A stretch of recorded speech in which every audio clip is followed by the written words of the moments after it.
lot of people are going to the gym, okay, and they are taking protein on another level, and वो पूरे time अपने पास shakers रखते हैं और यही बताते रहते हैं protein is important, protein, and we've also seen they have got back acne because of that protein thing. Nature में कैसे प्रोटीन आपको मिलता है, तो दो फॉर्म में मिलता है। एक नॉन वेजिटेरियन फॉर्म में जिसमें कि प्रोटीन फैट के साथ अटैच होके आता है, जैसे कि आपका एग्स हो गए तो हमेशा protein will come with fat, some kind of fat cholesterol होगा उसके साथ अटैच, है ना। चिकन है तो उसमें भी protein will combine with fat, अगर डेयरी है तो उसमें भी प्रोटीन विद फैट, ये कॉम्बिनेशन होता है जिसकी वजह से वो ज्यादा बायो अवेलेबल हो जाता है और एब्जॉर्ब हो जाता है आपकी बॉडी से। और या फिर वेजिटेरियन फॉर्म में प्रोटीन आता है जिसमें कि प्रोटीन हमेशा फाइबर के साथ अटैच्ड होता है, जैसे लेग्यूम्स में चना है, आपका ब्रोकली है, आप हमेशा देखोगे कि प्रोटीन हमेशा फाइबर के साथ रहता है।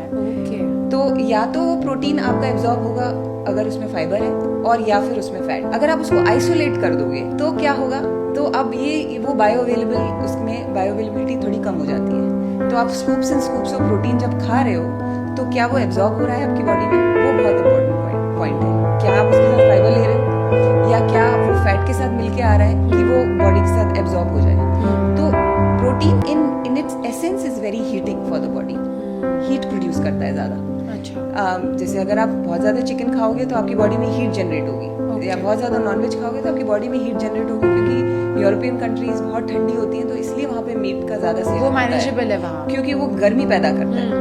अब हम ट्रॉपिकल कंट्री में ही वही चीज रेप्लिकेट करेंगे जहाँ पे गर्मी ऑलरेडी ज्यादा है और आप प्रोटीन आइसोलेट फॉर्म में ले रहे हो तो हीट जनरेट करेगी। जब वो हीट जनरेट करेगी तो आप वो फिर it will pop out in the form of acne on your skin. So you have to be very careful कि आप प्रोटीन किस तरीके से ले